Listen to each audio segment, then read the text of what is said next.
पूरा ख्याल रखा और मेरे दोनों बच्चे भी पीजीआई नहीं हुए हैं, वे दोनों सेफ है काले पीले से। और मैं इस नशारा से पीजीआई को देना चाहती हूँ। और आज वर्ल्ड हेपेटाइटिस डे के दिन मैं परवीन सर और वानी मैम को अपनी तरफ से एक छोटा सा गिफ्ट देना चाहती हूँ।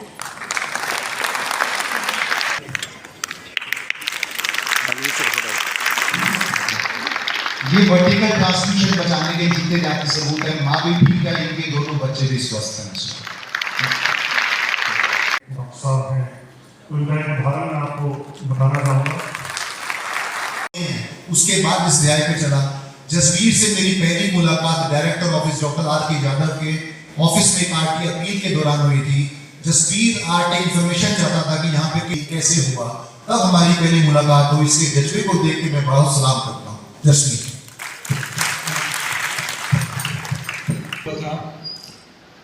मैं पानीपत सिविल हॉस्पिटल में गया, प्राइवेट हॉस्पिटल में गया। एक तरह से बोल दिया था कि तू 10-20 दिन या महीना। डॉक्टर साहब थे, वो बोले भाई दूसरा लड़का भेजा ऊपर देख का बेड खाली है या नहीं है। तो सुना आके बता भी बेड खाली नहीं है। अगर दिल्ली गया तो शायद 10-20 दिन भी नहीं पकड़ेगा, अगर यहाँ आ रहा शायद इतने दिन पकड़ लेगा। लेकिन फिर भी ये हजार लाखों में से एक आधे को है, और जब हजारों को हो जाए से एक बचा है। मैं बोला डॉक्टर साहब चलो हजारों की गिनती हो, वो बोले भाई चलो कोशिश करेंगे, फिर भी तो थोड़ा तेज रखना, गुड़ के मीठे चावल खाना। फिर भी मैं उपहार नहीं, जब कुछ दिक्कत हो करता है इंसान। तो मैं दिल्ली गया, वहाँ डॉक्टर साहब थे, तो उन्होंने बोला भाई देखेंगे कोई एक्सरसाइज करे या नहीं करे, क्योंकि मैं दौड़ के चल गया था, ऐसे ही दिन था, मैं दौड़ के चल गया था। वो बोला तेरा लगता तो है नहीं काला पिया। मैंने काला तो नहीं किया, उसने ये बोला तेरे को लगता तो है नहीं बीमारी है। अब उन्होंने टेस्ट करवाया तो कुर्सी से खड़े हुए थे, तो रिपोर्ट आई मेरी, कई दिन बाद में दोबारा गया तो वो खड़े हुए। मैं बोला भाई मेरे को पहले तो समझाने लगे, बोला भाई ऐसे करना, ये मत खाना, वो मत करना। मैंने डॉक्टर साहब मैं तो पिछले 6 महीने से सिर्फ चावल का जिंदा हूँ, सिर्फ गुड़ के मीठे चावल खा रहा हूँ। घर के दूध देखने नहीं देते। किसी ने बता दिया अगर पगड़ी ने दूध पिया तो ये तो बच गया। अब दूध भी बंद हो गया था। तो उसके बाद धीरे धीरे टाइम निकलता गया। ठीक है, किस्मत में जीवन था, मिल गया, लेकिन घर में कुछ बचा नहीं। तो उस टाइम इलाज बहुत महंगा था। कुछ दिन बाद फिर पीड़ा हुआ। मैं समझा था भगवान को तीनों पर चला गया। वो भी बहुत ज्यादा सतर्क पहुंचा, लेकिन डॉक्टर साहब ने बताया कि वो तो तेरा जीवन बचा गया, क्योंकि उसने जो मेरा काले पीलिया का वायरस था उसको वो नहीं मिल गया, मेरा वायरस ही खत्म हो गया। उस टाइम भी मुझे ज्यादा जानकारी नहीं थी, लेकिन 2001 में बड़े भाई थे, वो एक्सपायर हुए। उनको भी तकरीबन मेरे साथ ही हुआ था, उनको कैंसर हो गई थी, तो तब भी इतनी जानकारी नहीं थी। 2011 में पिताजी एक्सपायर हुए, लेकिन 2016 में भतीजा एक्सपायर हुआ। वो कुछ कहना चाहता था, लेकिन उसने हाथ भी किया, आंखों से पानी दिया, लेकिन वो कह नहीं पाया, क्योंकि मैं उसको बार बार बोलता था भाई काले पीलिया का टेस्ट जरूर करो, लेकिन वो कहता कुछ नहीं काला पीलिया, तुम डराओ मत तुम्हें। आटा कट्टा था, लेकिन एक मिसेज गया। उसके बाद 2017 में जो बड़े भाई 2001 में एक्सपायर हुए थे, वो भाभी जी थी, वो उनको हो गया, और उनको इतना ज्यादा हो गया, मैं बाहर था, तो उन्होंने जो भतीजा था उसको बोला अब भाई जसवीर को बोलना एक बार मेरे को मिल कर जाओ। तो मैं आया, 2-3 दिन लग गए मनाने। तो मैं गाँव में आया, मैं शनिवार को रात में आया था, तो पता लगा उनको शनिवार में रात में ज्यादा दिक्कत हुई। वो डिक्लेयरमेंट हो गए, लेकिन मैं वहाँ आ गया, वो बोल नहीं पाए, बता नहीं पाए। वही एक रीजन था जिसमें से मैं आगे बढ़ा, क्योंकि वो दोनों मेरे को ये नहीं बता पाए वो क्या कहना चाहते थे। मैं चाहता हूँ ये सिचुएशन किसी और के साथ ना आए, क्योंकि जब मैंने गाँव में नजर दौड़ाई तो कम से कम 8-10 डेथें हो चुकी थी। मैं 70 से मिला, पानीपत भी डॉक्टर मिला, लेकिन कोई रिस्पॉन्स नहीं आया। तो मना पिएगा सारा डॉक्टर साहब मिले, अब इन्होंने तो बिल्कुल ऐसा काम कर दिया, मतलब मेरे को जो मैं भेजता हूँ मरीज वो मेरे को डॉक्टर बोलने लगते।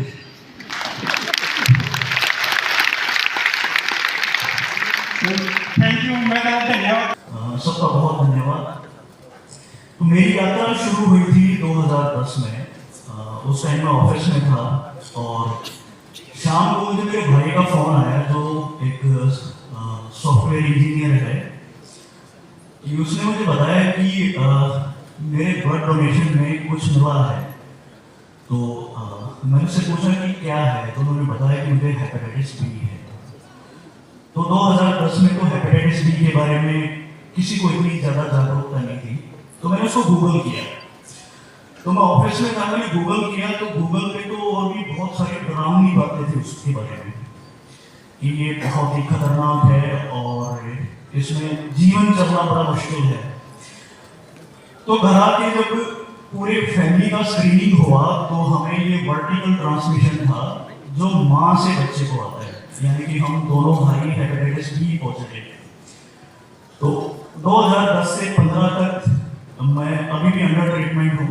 तो 2017 में मैंने नौकरी से रिजाइन किया और एक एनजीओ स्टार्ट किया जो सिर्फ और सिर्फ हेपेटाइटिस बी की जागरूकता, उसका प्रिवेंशन और कंट्रोल पे काम करता है। 2016 में मैं सर से मिला जब मैंने पहली बार जीवन रेखा प्रोजेक्ट के बारे में देखा। तो सर से मिला तो मुझे बहुत सारे यहाँ से सपोर्ट मिला सर से, और उसी की बदौलत हम लोग अब इतनी जागरूकता पे काम कर चुके हैं कि हम लोग तकरीबन 30,000 स्टूडेंट्स को एजुकेट कर चुके हैं हेपेटाइटिस बी के लिए।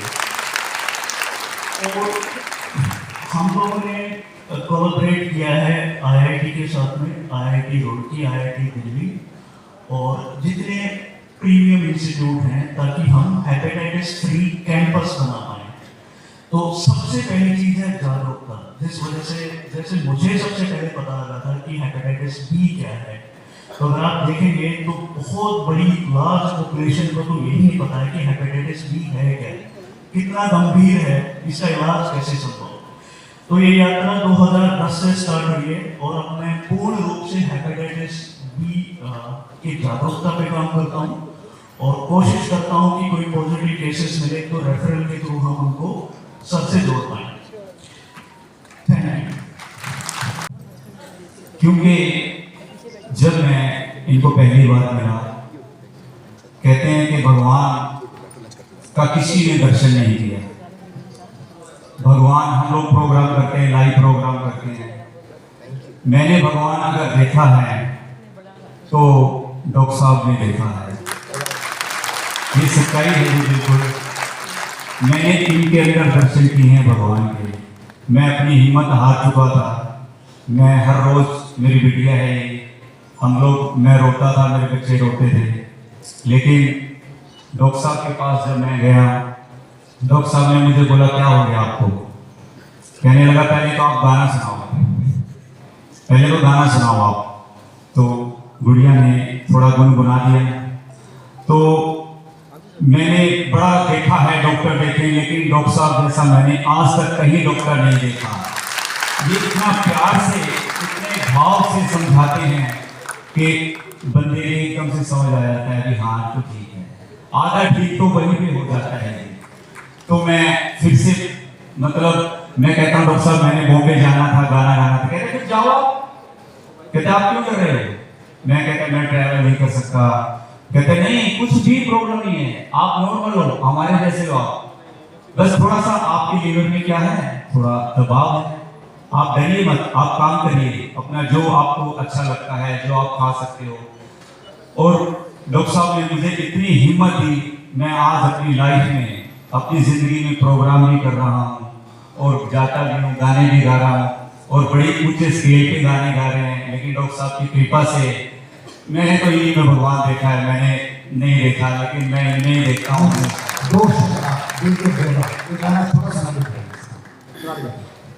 ये मुख्यमंत्री जी से सम्मानित हो चुकी है ये बच्चा। नाम गुंजाएगा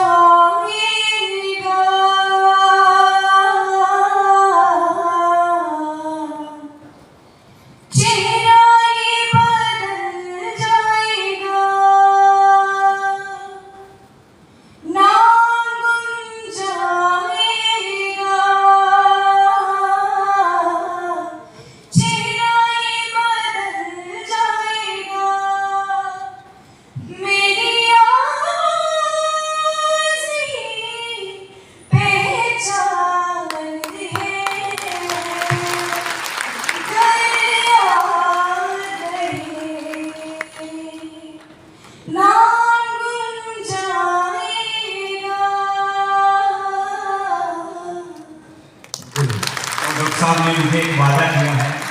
बेटा जी मेरे को कहते थे मुझे समझ में आई नहीं, वो अच्छा काम कर रहा है, ठीक कर रहा है। जो अच्छा डॉक्टर थे जो से उनको इकट्ठा करा, वो उस टाइम तक भी क्लास में यूज करते थे। उनकी वजह से सीएमओ साहब ने वहां पे सख्ती करके जब कैंप ऑर्गेनाइज किया तो रेड कार्ड पड़ गई, तो उन्होंने मेरे को बोले कर दिया, इसकी वजह से हमारा काम बंद हो गया। उस दिन बाद मेरा 4 साल का बेटा था, उसको चोट लगी, तो उन्होंने यूनियन बना ली मैं इसके घर के किसी को ट्रीटमेंट भी नहीं देना, फर्स्ट एड भी नहीं देनी है। अच्छा काम करने के कष्ट भी बहुत उठाने पड़ते हैं, तो जो अच्छा डॉक्टर ने मेरे बेटे को फर्स्ट एड नहीं दी। पहली बार मेरे को ये अनुभव हुआ है अच्छा काम करने के लिए बहुत से बुरे अनुभव भी सहन करने पड़े। तो मैंने फर्स्ट एड लाया, अपने घर पे रख लिया, अपने बेटे की खुद पट्टी करके मैं ये काम तो चालू हो गया ऐसे। फिर मैंने राजौंद में आसपास के दुराना गांव में कैंप ऑर्गेनाइज करवाए। असल थाने में मैंने 6000 असल में मैंने कैंप ऑर्गेनाइज करवाए।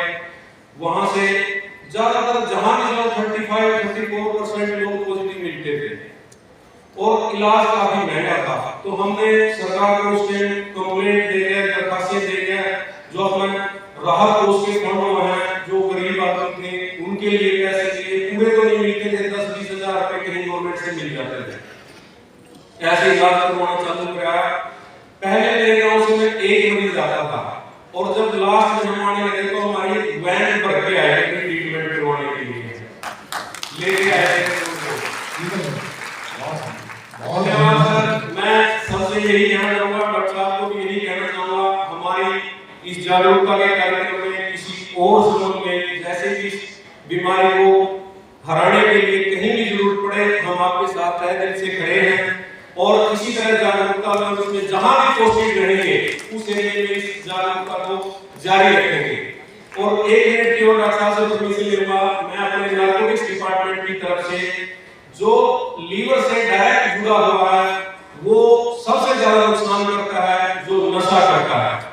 तो मैं आप सबसे ये भी अपील करूंगा, नशे को रोकने के लिए सरकार ने एक मुहिम चलाई है जिसके तहत मेरे डिपार्टमेंट को Haryana state narcotic control bureau खड़ा कराया गया है स्वदेशी, और सरकार ने टोल फ्री नंबर जारी करे हैं 90-508 91-508। जो भी कोई आदमी नशा करता है, बेचता है, उसके संबंध में आप लोग सूचना दे सकते हैं, वो आपकी पहचान गुप्त रखी जाएगी। या अगर नशा छोड़ना चाहता है तो उसका नशा मुक्ति केंद्रों में मुफ्त इलाज कराया जाएगा।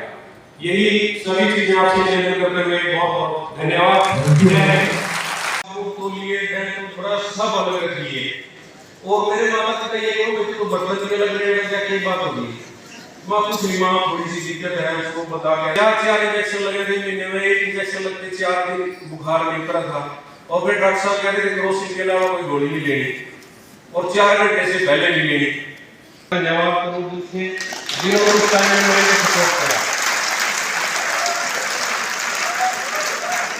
उसके बाद वर्ल्ड हेपेटाइटिस डे हर वर्ष 28 जुलाई को बनाया जाता है इस बीमारी की जागृति को फैलाने के लिए। इस बार का थीम है कि हम इंतजार नहीं कर रहे हैं, एक लीवर एक जान के बराबर है। वो बिल्कुल सत्य है कि हमें लीवर को बचाना है। हेपेटाइटिस एक मुख्य कारण लीवर को डैमेज करने के लिए। इसमें सबसे गंभीर जो होता है हेपेटाइटिस बी और सी होता है, जिसको हम काला पीलिया बोलते हैं। इसी की निःशुल्क स्कीम सरकार के द्वारा दी जा रही है। हरियाणा ने सबसे पहले इस पर काम किया था वर्ष 2013 के अंदर, जब स्कीम को जीवन रेखा के नाम से लॉन्च किया गया था। मेडिकल गैस्ट्रो विभाग को इसका प्रमुख नोडल सेंटर बनाया गया था और मुझे उसका प्रमुख नोडल अफसर बनाया गया था। स्कीम में सरकार की देखरेख में बहुत अच्छा काम हुआ। अल्टीमेटली ये scheme national viral hepatitis control programme वर्ष 2018 में इम्बाइब हो गई। सारा ढांचा इसका उठा लिया गया और आज हरियाणा की बदौलत पूरे देश के अंदर हेपेटाइटिस बी और सी का इलाज निःशुल्क मिलता है, कोने कोने मिलता है। इसके कारण जो है कई बीमारियां और जन्मित हो जाती हैं। कौन सी बीमारी क्या प्रिकॉशन लेनी? नहीं, हेपेटाइटिस बी और सी लीवर को खराब करेगा। अल्टीमेटली इसको सिरोसिस बोलते हैं और लीवर के अंदर कैंसर पनपा सकता है। दूसरा, इसमें क्षमता होती है एक मरीज 12 आगे मरीजों को दे सकता है। तो इसलिए अगर आप एक मरीज को ठीक कर रहे हैं तो आप 13 की जान बचा रहे हैं, जो 12 को आगे और देता। तो हम एज अ प्रोटोकॉल पूरी फैमिली की स्क्रीनिंग करते हैं, औरों को पता चलता है उनका इलाज करवाते हैं, जिसको नहीं उसको हेपेटाइटिस बी का वैक्सीन लगवाते हैं। ये पता लगता है कि ये अगर मान लो मरीजों को कुछ लक्षण आए किसी को पीलिया आ गया, किसी को थकान आ गई, नहीं, बहुत सारे मरीजों में लक्षण नहीं होते, वो ब्लड डोनेशन करने के लिए गए, वो अपना पीएससी फिटनेस के ऑपरेशन करवाने के लिए गए, हेल्थ जहाँ सरकार के थ्रू हेल्थ स्क्रीनिंग कैंप लगते हैं इसके उसमें पकड़ में आ जाते हैं, तो 70-80% तो टेस्ट करवाने से आते हैं। पर ये अच्छी बात है कि सारी सुविधा निःशुल्क है। जब भी ब्लड डोनेशन होता है कहीं ना कहीं 5 से मरीज इसमें जो है हमें, हाँ जी, हमारे को प्रतिदिन 5 से 6 मरीज ब्लड डोनेशन के थ्रू मिलते हैं। महीने में लगभग 250 मरीज हमारे पास आ जाते हैं, क्योंकि रोहतक ब्लड डोनेशन का बहुत ज़्यादा मात्रा है, 3300 से 3500 हर माह ब्लड डोनेशन होती है। तो बहुत बड़ी जागृति चाहिए कि ब्लड डोनेशन करना बहुत अच्छी बात है। आप अपनी जान भी बचा रहे हैं और आप दूसरों की जान भी बचा रहे हैं। योजनाएं क्या है इसकी सरकार की तरफ से? सरकार की योजना जीवन रेखा थी, जो नेशनल प्रोग्राम में कन्वर्ट हुई, और आप मानिए कि स्टेट की स्कीम को नेशनल पॉलिसी में लागू किया गया, और प्रतिदिन हरियाणा सरकार और सेंटर हज़ारों मरीजों को नया जीवन दान दे रहे हैं। क्या प्रिकॉशन लेना चाहिए? प्रिकॉशन, अपने लीवर को बचाने के लिए शराब से बचें, नशे से बचें, मोटापे से बचें, काला पीलिया का टेस्ट करवा लें, अगर उसमें बीमारी मिलती है उसका निःशुल्क इलाज करवाएं, उससे डरें नहीं, ये ज़रूरी है। काला पीलिया हो ही ना, ऐसे क्या? काला पीलिया ना हो, उसकी जननी क्या है, गंदी नीडल्स जो हम यूज़ करते हैं, तो आप अपनी बॉडी में सुई का प्रयोग मजबूरी में, शौकिया तौर पे ग्लूकोज ना लगवाएं, इंजेक्शन की जरूरत नहीं, अपना गोली से काम चलाएं, टैटू नहीं करवाना, मत करवाओ, करवाना तो अच्छी नीडल से करवाएं, नाई की दुकान पे जाएं तो एक फ्रेश ब्लेड यूज़ करवाएं, झोला छाप डॉक्टरों से इलाज से बचें। अच्छा, क्या आप क्योरेबल है? बिल्कुल है, क्योरेबल है, आप सही टाइम पे इसको पकड़ लीजिए। हेपेटाइटिस सी का वायरस 12 से 24 दिन में गायब हो जाता है, हेपेटाइटिस बी का वायरस ठंडा पड़ जाता है, उसका इलाज लंबा होता है, पर यस, आप इसको काबू भी कर सकते हैं हेपेटाइटिस बी को, और सी को क्योर कर सकते हैं। Thank you. डॉक्टर साहब, एक गर्भवती मां से बच्चे में ना आए, इसको लेकर किस तरह से प्रिकॉशन लिया जाता है? हर गर्भवती महिला का हेपेटाइटिस बी और सी टेस्ट किया जाता है। अगर हेपेटाइटिस बी है तो उसको 7वें महीने में, अगर कीटाणु की मात्रा ज़्यादा है, उसको इलाज दिया जाता है। हर नवजात को पैदा होने के बाद हेपेटाइटिस बी इम्यूनोग्लोबिन का और वैक्सीन का टीका दिया जाता है। अब तक 250 को कौम बिल्कुल सुरक्षित बचा चुके हैं, और एक अपने आप का वर्ल्ड रिकॉर्ड PGMS में निरंतर बन रहा है। फैमिली में आपको किसी को काला पीलिया हो गया तो उसका टूथब्रश, रेजर, नेल कटर, तौलिया अलग रखा जाए, चाकू है तो वो अलग रखा जाए, ताकि खून का संक्रमण दूसरे के ऊपर ना चले।